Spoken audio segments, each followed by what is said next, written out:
El desplazamiento forzado de la población en Colombia es un fenómeno de larga duración, que ocurre debido a la confrontación por las divisiones de poder entre los grupos armados. Esto conlleva a una disputa por el territorio, dejando como víctimas a los habitantes de dichos lugares. Estas comunidades son diversas, no pertenecen a un grupo social, a una clase o a una etnia en específico. Sin embargo, a través de la historia se ha podido observar cómo las comunidades más afectadas suelen ser indígenas, campesinos y afrodescendientes, ya que son ellos los que habitan las regiones ricas, grandes, escondidas y abandonadas por el Estado colombiano. La cifra reportada por el Gobierno Nacional, según el Registro Único de Víctimas, tiene un acumulativo histórico de casi 8.1 millones de desplazados desde el año de 1985 hasta el 31 de diciembre de 2020. Es fundamental saber que los desplazamientos se deben no solo a disputas por territorio. El desplazamiento interno de personas ha tenido en Colombia causas económicas, sociales y políticas. La disputa por el control de la tierra, la búsqueda de mejores condiciones de vida y las persecuciones por motivos ideológicos o políticos han sido factores de los desplazamientos internos de la población. Pueden ser de tipo rural y se pueden clasificar en individual, cuando se llega a desplazar solo un individuo, o familiar, donde se desplaza toda la familia. Cuando se desplazan poblaciones enteras, suele ser por amenazas de genocidio o por enfrentamientos en sus cercanías, de la guerrilla, de los paramilitares y de las fuerzas militares del Estado colombiano. Es importante tener en cuenta que las amenazas vienen con un límite de tiempo, por lo que las medidas que se deben tomar deben ejercerse en plazos de horas hasta 1 o 2 días.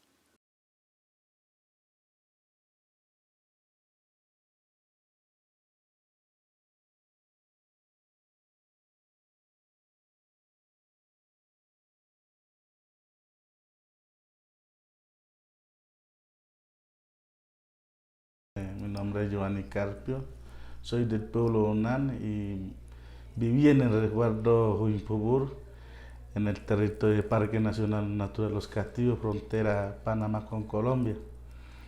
Bueno, yo fui amenazado por los grupos armados ilegales, me dieron 24 horas para salir. En el momento que estuve, los 11 años que estuve en la comunidad, tenía ya mis crías prácticamente. Pongamos la gallina, el cerdo, ¿sí? Todas mis cositas que tenía pues para utilizar en el campo. Todo eso se quedaron. Uno dejar sus cosas pues le duele, pero uno qué hace, primero salvar la vida pues. Cuando hablamos de desplazamiento, que es una de las mayores situaciones que están viviendo los pueblos indígenas en la mayoría de los territorios nuestros, también hablamos de la afectación que este tema tiene frente a los animales, frente a los ríos, frente a la vegetación, a los comestibles, a los nutrientes de la tierra, porque todo absolutamente se ve afectado. Ya yo tenía 60 cabezas de cerdo y la gallina. Todo eso se quedaron con mi suegro. A pesar que cuando salí de allá, a mi suegro pues ya no tuvo como más remedio que ir vendiendo esos animales. O sea, no tuvo esa fuerza ya. En el caso, por ejemplo, de los animales, ¿sí? Nosotros tenemos que defender la paz en los territorios porque los animales son los más afectados.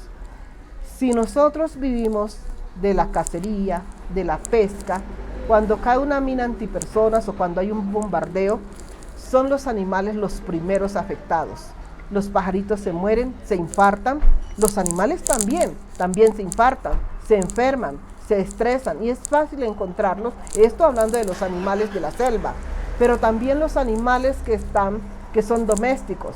Nosotros domesticamos mucho tipo de animales, no solamente de aves, sino también de gatos que decimos salvajes, tigrillos, cuzumbos,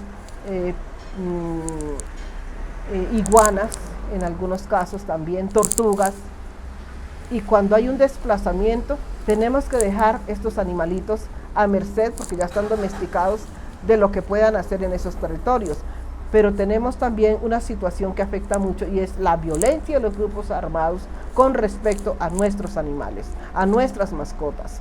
Como una retaliación, al no encontrarnos o al no encontrar a las personas, matan a los animales brutalmente, los maltratan, les dan patadas, les dan con los fusiles, ¿sí? Hay un maltrato a los animales muy grande en esta situación de conflictos. Pero ya, ahorita ya no hay nada. No hay nada, ni gallina, ni cerdo ya. Entonces todo eso pues a uno le duele dejarlo. Sí, entonces uno acá no es lo mismo estar en el campo. Yo me vine así como estoy, puesto con mi ropa y para afuera. No traje nada de allá del campo. Cuando se hacen los bombardeos, pues en muchas ocasiones son los animales los más afectados. Pero también tenemos que decir que gracias al sacrificio de nuestros animalitos, son los primeros en caer en las minas antipersonas. Entonces, constantemente, cuando los territorios están minados, pasan los cerdos, pasan nuestros perritos de cacería, y son los que caen en estas minas antipersonas. ¿Ustedes cómo tratabas a los animales? O sea, la salud, si les pasaba algo. Sí, o sea, uno, como yo trabajaba de docente de lunes a viernes, ya por la tarde me iba, sí, a mirar, a ayudar al suegro. No, que este marrón está enfermo, mira, hay que ayudar, sí, teníamos inyección para eso. Sí. Ah, no, que mire, está, cuando nacían, pues más que todos los marranitos, toca que estar ahí. Sí, nosotros teníamos nuestra casa allá, pues para estar pendiente con eso. Ellos se afectan porque ya no van a tener como alguien que los alimente, porque por ejemplo los perros, nosotros les damos pues la comida que ellos necesitan. En cambio, cuando nos vamos a desplazar, ellos ya no van a poder comer. Algunos se convierten como en salvajes y comienzan a comer como animales, como conejos, lo que sea. Cada uno tiene una misión con respecto a su profesión, y en el caso de los médicos veterinarios, no solamente está el aliviar el dolor físico, sino también el estrés que sufren los animalitos al desprenderse de sus familias o al tener que dejarlos siempre que haya un desplazamiento, o sobre todo cuando hay estos accidentes de minas que decimos antipersonas, pero realmente también afecta a todos los seres vivientes que se encuentran en un territorio. Quiero referirme sobre el tema de la vulneración de los derechos fundamentales de los pueblos indígenas del departamento del Chocó y a nivel nacional. En este momento, las comunidades indígenas, los territorios indígenas, los cabildos indígenas, venimos con un problema serio en los territorios en materia de orden público. Cuando hablamos de orden público, en la actualidad vemos con preocupación como organización nacional a las comunidades indígenas cuando se desplazan, ¿sí? Hombre, este desplazamiento son por los grupos al margen de la ley, cuando hay combate entre las fuerzas públicas y los grupos armados ilegales. Entonces hay desplazamiento, hay bombardeos, hay confinamientos, hay minas antipersonal también. Eso repercute de que las comunidades indígenas se desplacen a otras comunidades internas, o de lo contrario se desplazan hacia la cabecera municipal y su capital. Vemos también con preocupación cuando hay un desplazamiento masivo. Claro, hay un abandono total. Abandonan a su vivienda, abandonan su territorio, abandonan sus pertenencias, abandonan sus cultivos agrícolas, abandonan sus animales que pertenecen a esta familia indígena. Dai na dairane kaipanas dana. Taji de daira mama nama nevidi de vida torama nevidi de zedakawas da. Daira nama de plaza se da tanto meanaba, buangova, umenaba, monkey mata.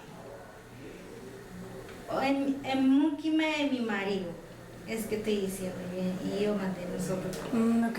Ajá, monkey mata. Y taya días tata ewari umepe. Ewari umepe era 2 días, que le dieron tiempo 2 días que salieran nosotros. Desplazamiento pues se hace. Manda dia udata taya, manda taya necesidad nama, bahasta taya. Tachipuru da bahaida taya. Amang ba resucio de batera nama vesta tapotada. Mawadai animalas que eterrequede, patu quede, china quede, usa quede, mishi, mate hani beida, daiwar. Pedai waida tapoya, sam pedime, tay ewari me video da. Mang bataira nama. Tajim animalas que harada, kincho panawari. Perdesta tay animana, tayra nani, panu desta ne, panu hambasta ne, panu nasta ne, pante desta ne, panesida. Taji ropas ta humame pasta taiba. Mang anima que de la taiba, nyanzu pura mehidame. Buangona bataira, fuerza de jureta de la nama, puru tromana, nan puru tromana. Manda de la nama pure, paname bogotari. ¿Y tienes alguna idea de qué le pasó a los animales después del Sí, ese animales ya cuando nosotros desplazamos de la comunidad acá, quedaron con lástima. ¿Qué vamos a hacer? Nosotros no podíamos recoger, quedamos, no cogieron nada más que todos vinimos sin ropa, sin nada, así como salimos nosotros. Gracias a Dios, por eso estoy diciendo gracias a Dios, a nosotros aquí cualquier vecina le da ropa más que segundita, con ese nosotros sustentamos siempre. No han vuelto, ¿cierto? No vamos a ver más porque ella está esperando a mi esposo. ¿Y dónde es? El de Choco, de los Chocó. Nadie se preocupa por nuestras cosas que se queden en las comunidades, en el territorio, en el resguardo. Nadie se preocupa, ¿sí? Entonces, cuando ya hay retorno a su comunidad, pues vemos que ya no se consigue, ¿sí? Estos grupos se lo llevan, si son solo cerdos, si son las gallinas, los animales, estos patos, esta gallina, se los comen, ¿sí? Se los llevan, se los comen, los perros se desaparecen, de lo contrario, también son asesinados por estos grupos, estos perros. Como conclusión de su análisis, cuando se piensa como colombiano en desplazamiento forzado, es natural reconocer la dificultad que representa irse de su hogar para empezar una vida de cero dejando todo atrás. No solo lo material, sino también el corazón y alma en un territorio que supo albergar las costumbres, rutinas, labores, conexiones, tierra y animales de las familias. Es decir, un lugar donde se forjó una identidad. Una vez en el exilio, el desplazado se enfrenta no solo a precariedades físicas, también a la exclusión, discriminación e intolerancia, que sumados a la identidad que le arrebataron, genera una necesidad de reconocimiento, de derecho a la ciudad, no solo para llegar a tener estabilidad socioeconómica, sino también para tener reconocimiento social, inclusión política y reparación moral. Por otro lado, el problema del desplazamiento forzado en Colombia tiene un panorama desalentador. Un factor trascendental es el deliberado incumplimiento de los acuerdos de paz firmados en 2016 por parte del gobierno, ya que en este acuerdo se hablaba específicamente de tratar factores directos que originan el desplazamiento, tales como el manejo de cultivos ilícitos y la reforma rural integral. Esto hace que aunque los actores del conflicto cambien, la problemática se mantenga inalterada. Otro agravante es que los grupos armados entienden qué territorios y comunidades están más alejadas de la protección y control por parte del gobierno. Sumado a esto, las propuestas del Estado para enfrentar esta situación son cuanto menos discutibles. Primero está su estrategia de retorno al campo, la cual consiste principalmente en reforzar la presencia militar en el territorio, que, tal como lo señalan en un reporte para France 24, la misma comunidad desplazada reconoce que este método no es apropiado para un retorno seguro a sus hogares, ya que con esto no resuelven las causas que originaron el desplazamiento y solo se soluciona un efecto a corto plazo que se acaba una vez los militares son replegados. Finalmente, es preocupante que además del desinterés nacional, haya voces como la de Isabel Zuleta, lideresa social feminista que denuncia intereses corporativos, en este caso mineros, relacionados con el desplazamiento forzado en Ituango, denuncias similares que se reportan a lo largo y ancho de todo el territorio nacional. Siendo un problema tan complejo y tan difícil de abarcar, es entendible sentirse abrumado y ajeno a ser parte de la solución o al menos un apoyo a las víctimas. A pesar de esto, para PSG, Proceso Social de Garantías, una organización de derechos humanos, las necesidades que se deben suplir a los afectados por el desplazamiento forzado son seguridad alimentaria y nutrición, salud, agua potable y saneamiento, educación, albergue y protección. Por lo que, desde el enfoque de Una Salud o One Health, el médico veterinario puede hacer parte directa del apoyo de estas comunidades afectadas, involucrándose con seguridad alimentaria y nutrición. Además, de forma indirecta, la medicina veterinaria se puede involucrar con educación, abordando la situación desde la salud pública y como protección a las víctimas, ofreciendo salud animal, no solo a animales de producción, sino también a animales de compañía, que como se pudo apreciar, son un componente especial en la vida familiar para algunas de las víctimas del desplazamiento forzado.